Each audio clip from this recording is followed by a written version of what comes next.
全世界杂这10基都有8基喺台湾做嘅。喺中华路讲有一间做杂30多年嘅工厂，第台专门做杂骨，生意挺好嘅时节，正卖到日本、巴西嗰多嘅国家喎。唔過談論產業，而今年使去中國大陸有拄到金融風暴，第二台開始轉型，對頭稻米如自家來做，準備做精品雜市場，還推出一個自家嘅品牌。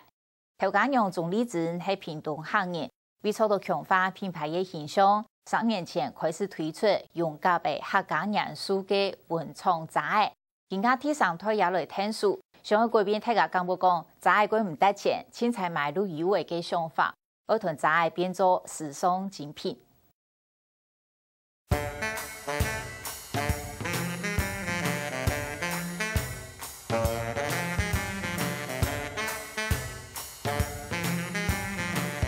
展示景度表現咩各種色、各個樣式、各種無窮用材質嘅雜布嘅雜。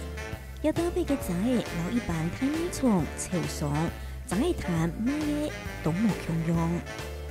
我要把雨伞呈現是在於說，它不是只有傘，它不是只有在用，它是可以致力於說我們的配件穿搭，或者是否自己的時尚、自己的個人風格、自己的特色。單業時尚流行嘅元素，王思涵想要改變大家知道。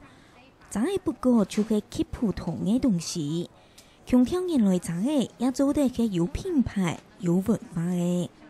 上面的圖騰你可以看一下，上面都是有客家文化的。我們是以文創的商品去做這樣子的東西，就是不止你帶出去，它不是一把普通的傘，它是一把很特別的傘。對，它有我們台灣的精神，也有客家的精神。28歲嘅王思涵喺中華鹿港做雜業嘅第3台。從細就接上啲屋卡嘅工廠天數，啲下工機台1960到1980年代喺台灣做雜業供應挺好嘅時節，台灣雜啲國外嘅市場就卡特地至少不上，喺國際有名嘅雜業王國。中華行卡係做雜業同重要嘅素材，家家戶戶單單就啲嘅做台工。是你去到82年前。民國82年到88年，嘅生意都很貴好啊。加高了葉片，這些葉片嘛本按布條就想做到11點樣有貴不卡水木啊。啊，所以來嘢做嘅時陣，有得上一禮拜有7個貨櫃，另外咧條錢招來招過啊貼。以前呢有做日本呢，啊有做巴西嘅。啊，有做那個西班牙的，啊有做中國大陸。一個雜對頂頭雜餅到雜骨米也都偏見，其實我有嘅下設備供應商。1996年代後期，受到台灣人嘅影響，台灣廠商想採去中國開工廠，雜業沒落，想要繼續發展就愛賺錢。對做雜國家，變做雜工廠，冇想到2008年遇到金融海嘯，第2台經營者就想愛設立自家嘅品牌。所以我哋以前那個高峰期貴個，都08年，安尼做 OEM 啊，做本年嘅 OEM 有嘛吼？金融風暴下來，他家弄就動貨啊，冇出貨嘛。冇出貨，你殺強多啊！每一工廠嘅貨對天啊，帶到天花板上面去呢。我要點貨，都是要拿樓梯哦，這樣子點。然後想一想，兩夫妻想要這樣也不是辦法，東西整個存放在倉庫裡面，你不行啊！就想一想說，啊，冇來做大品牌，生意啊，畢業嘅做得你做。成立品牌產品就係同人冇共用，針對高級嘅雜市場，對雜國家到雜部，就係用同一般市面上雜嘅材質冇共用，行動好大嘅改變，做出市場上看唔到嘅，一啲部位做出來嘅視覺雜，有睇件衫同化以上嘅雜嘅一條。这个桶法，伊做桶法，给陶土捏陶的桶法，我就想说，该总要讲安尼栽去啊，安尼栽，安尼欣赏，伊就去设计了一个镂空伞，因为从做栽多紧的，冇人有安尼做的，相信他干嘛唔是空工嘛，啊，所以就甲愈去设计，安尼愈去设计讲啊，那要突出的话，愈会不一样嘛，冇困用。所以呢，愈去改把它伞骨呢外露。平常时安尼哪知呢？是看到地尾有骨哩，脑尾看唔到骨哩。是唔过爱行品牌一条路，真紧无按改。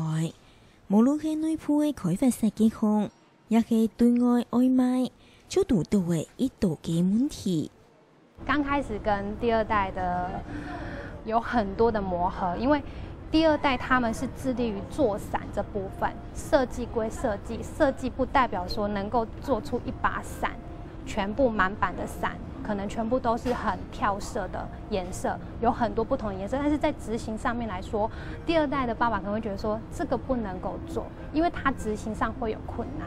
我们要怎样开始去找到所谓合作的厂商？这个部分是我们刚开始初期遇到蛮大的困难，就是人家会觉得伞没有什么特别，他就觉得伞就是伞而已啊。那路上都是很便宜的伞，那我为什么就是要专门卖你们家这么贵的伞？那你们凭的是什么东西？对，那所以变成说一开始碰到很多钉子。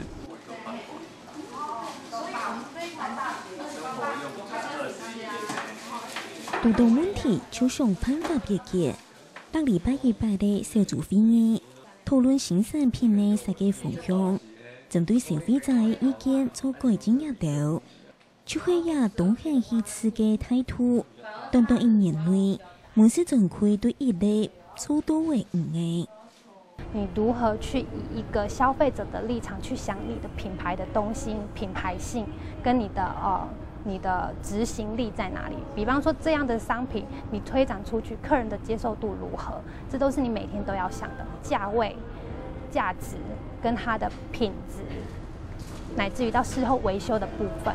所以其实很多东西都是在品牌设立之后，我们都会慢慢渐进式的思考，然后不断的进步，然后来去做到可能完全所谓的到位的这个部分。爸爸的部分就负责 OEM， 小孩子的部分就全部负责品牌、行销、实体店铺，通通都是由他们去弄。我们只是一个看他们怎么弄，他们就回报这样子。会提供意见给他。你说他们成不成熟？我觉得都是还在学习啦。你觉得说成绩好不好或者怎样？至少我们的业绩都有在成长。我们至少也让丢你他家提供才有一个品牌。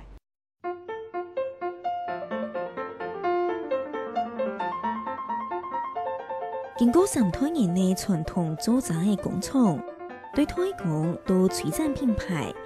后生嘅經營團隊為一個農業嘅帶入新發力，用品牌拓展王國嘅版圖。